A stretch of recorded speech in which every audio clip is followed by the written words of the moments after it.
A'udzu billahi samii'il 'aliim minasyaitonir rajim. Bismillahirrahmanirrahim. Assalamualaikum warahmatullahi wabarakatuh. Waalaikumsalam warahmatullahi wabarakatuh.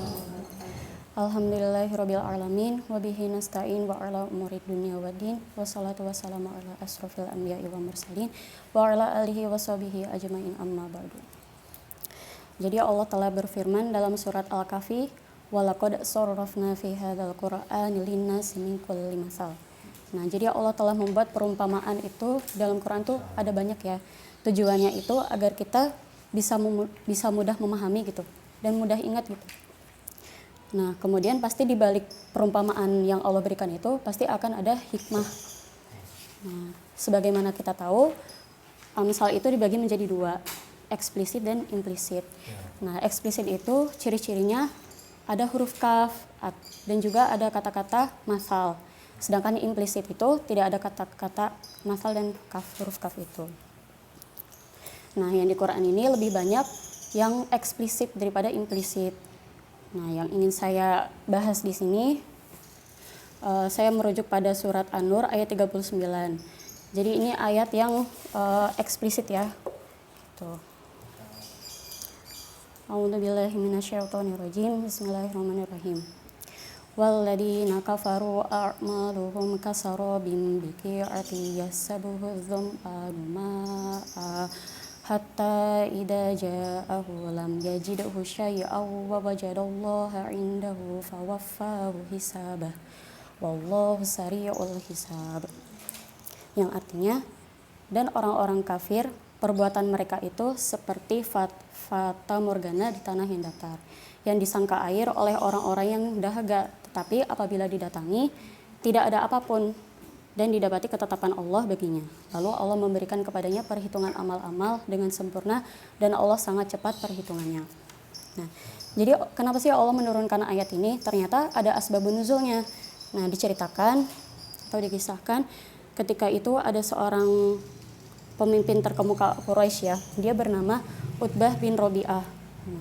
Ketika masa jahiliyah itu, sebelum Islam datang itu, dia tuh seorang yang religius gitu. Dia itu menghindari kezaliman, dia menghindari yang buruk-buruk lah, dan juga suka menyambung tali persaudaraan. Nah, dan dia juga berusaha mencari agama yang benar gitu. Tapi ketika cahaya Islam itu datang, dia tetap kepada kekafirannya gitu. Nah, di sini Allah menggambarkan Utbah bin Rabi'ah itu dengan orang-orang kafir yang melakukan perbuatan baik. Nah, di sini yang dimaksud perbuatan orang-orang kafir itu yang amal solih ya, yang baik-baik. Itu diperumpamakan dengan fata morgana. Nah, kenapa sih Allah tuh memperumpamakan orang kafir itu dengan fata morgana yang dilihat oleh orang yang kehausan? Karena mereka itu memiliki kesamaan. Mereka mengira seolah-olah yang mereka lihat itu nyata. Ternyata itu tuh hanya ilusi gitu, hanya ilusi semata. Nah, maksudnya gimana sih? Jadi orang-orang kafir itu mengira bahwa amal-amal solih mereka yang mereka kerjakan itu akan mendatangkan manfaat di sisi Allah dan juga bisa menghindari dari azab Allah gitu. Tapi ketika mereka udah sampai akhirat, ternyata mereka tidak menemukan itu. Tidak menemukan apa yang mereka kira sebelumnya ketika di dunia gitu. Nah, ini juga sama seperti fata morgana. Fata morgana yang kita lihat, misal ada orang berjalan di padang pasir di tengah teriknya matahari, itu melihat di ujung sana tuh ada kayak genangan air gitu ya. Padahal ketika didatangi nggak ada apa-apa di sana gitu. Kemudian mungkin sama juga kayak di kehidupan sekarang kita ini. Kita tuh banyak pasti melihat orang-orang yang non-Islam itu kok ini ya mereka itu melakukan amal baik gitu. Mereka tuh suka bersedekah sama orang-orang fakir miskin. Mereka juga suka menyambung tali silaturahim gitu. Nah, tapi itu juga mereka mengira kalau amal-amal mereka itu ya bakal mendatangkan manfaat gitu.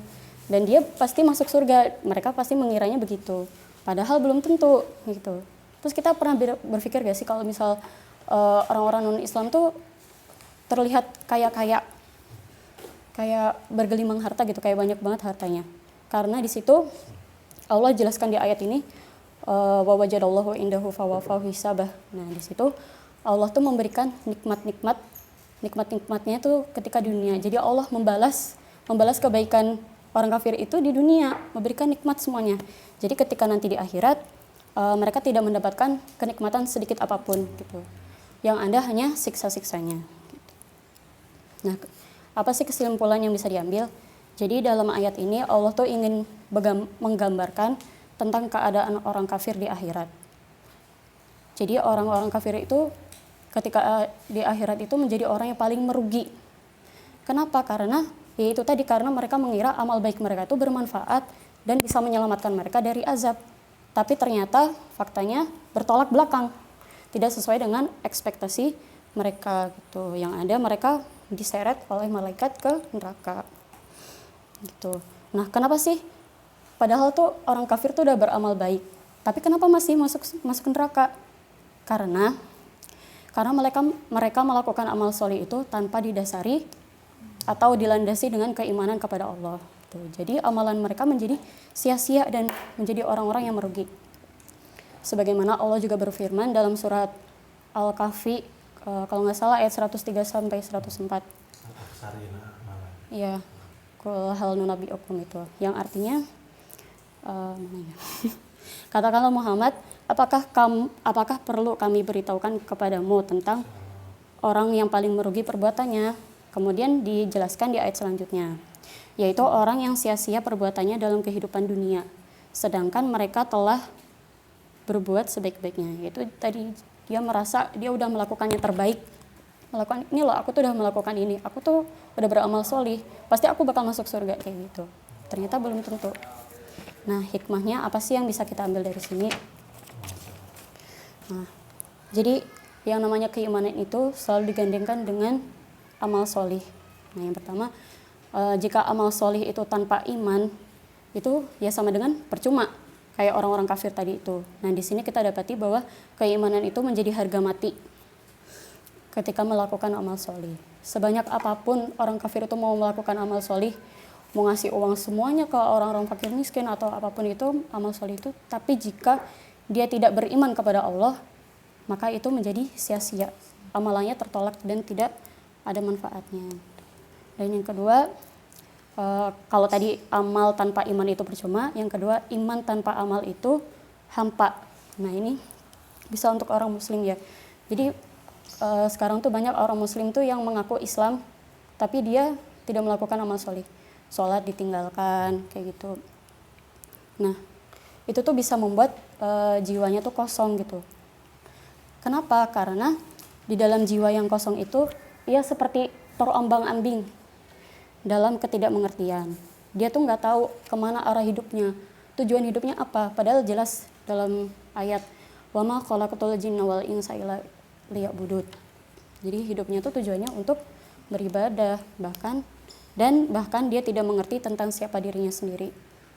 Kalau dia nggak mengenali dirinya sendiri, berarti dia tidak mengenali Tuhannya.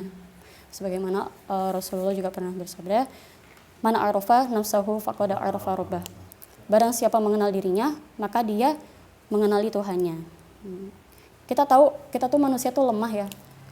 Yang sama seperti disampaikan Ustadz, kita tuh urusan kita sendiri aja kita tuh nggak bisa gitu. Jadi kita harus bersandar pada Allah yang maha agung, maha apa ya, ya gitulah, Allah tuh maha besar gitu. Nah, jadi di sini untuk umat Islam juga kita tuh harus berhati-hati gitu. Kita juga harus mengecek keimanan kita.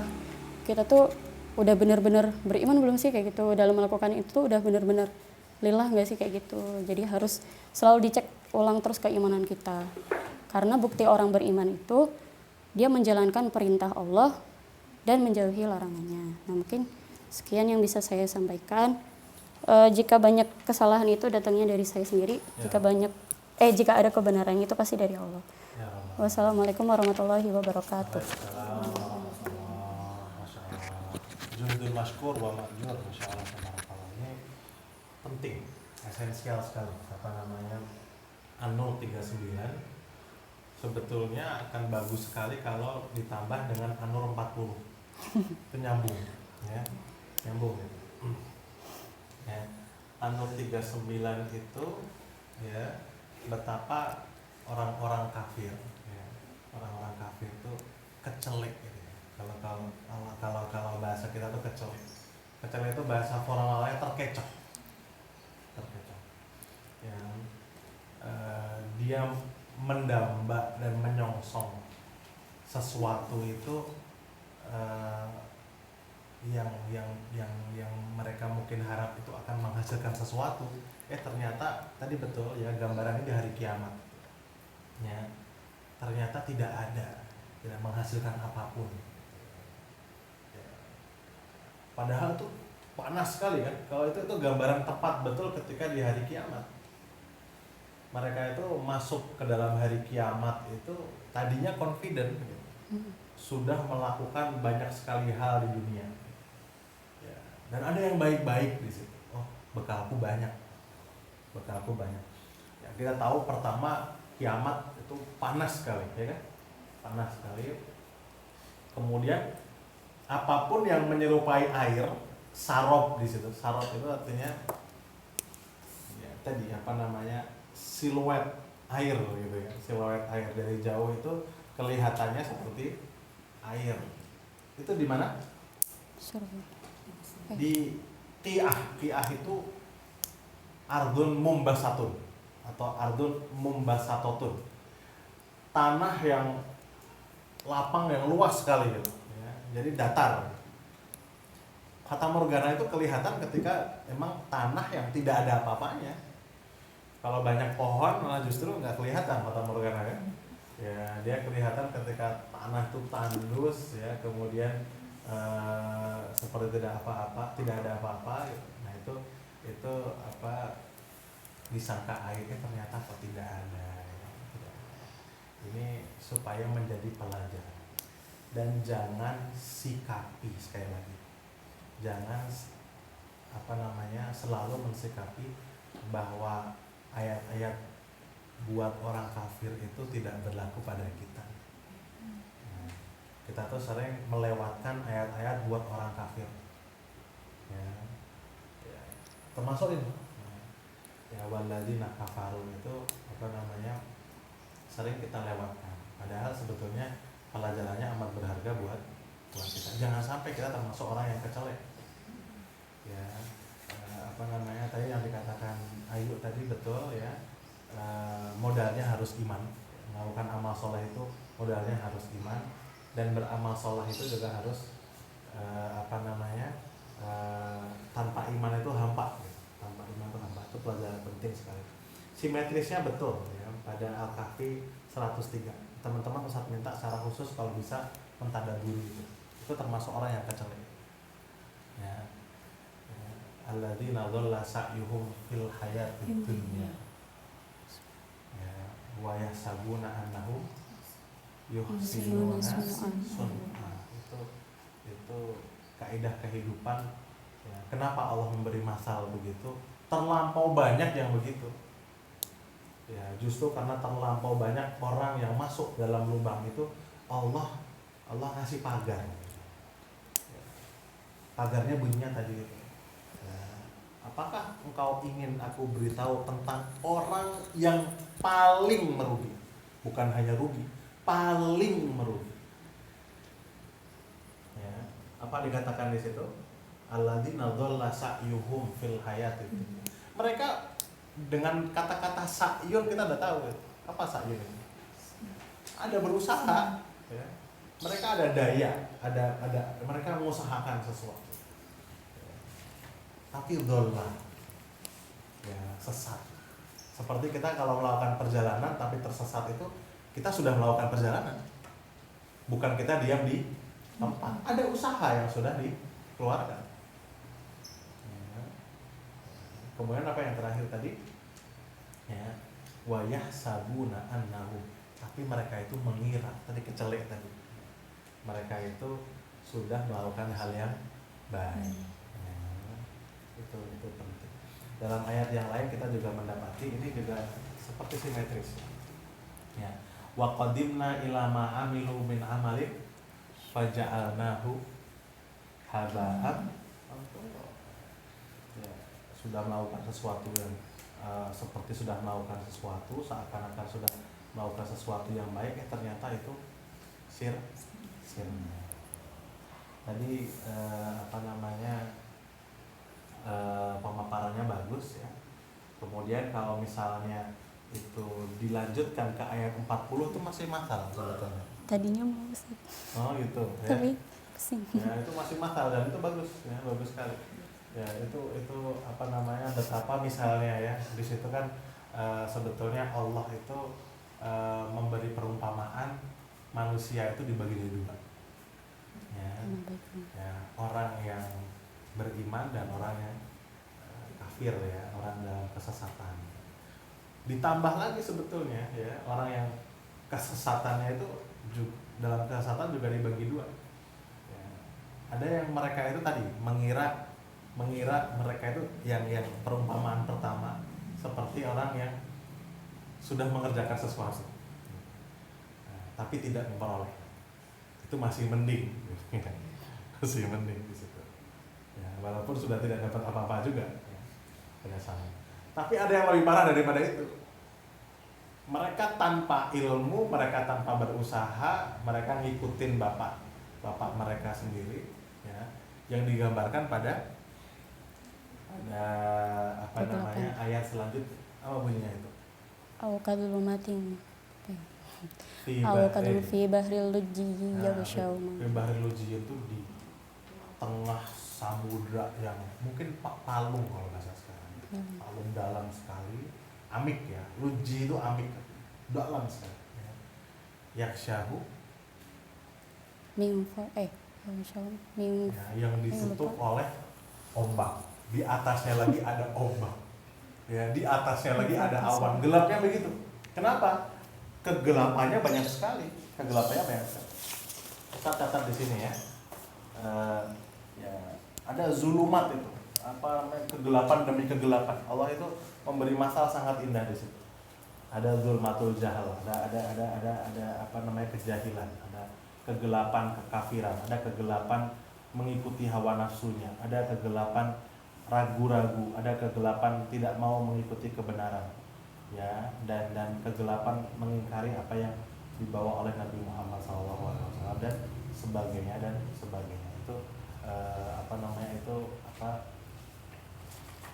permisalan yang bertatabuk ya, yang berseris ya, yang saling mengikuti satu dengan yang lain. Ini makasih sekali. Ayo Ustaz, kira sejauh ini Ayu yang paling siap ya, dengan pemaparan tadi bagus sekali. Bagus. Insyaallah. Makasih Ayu ya.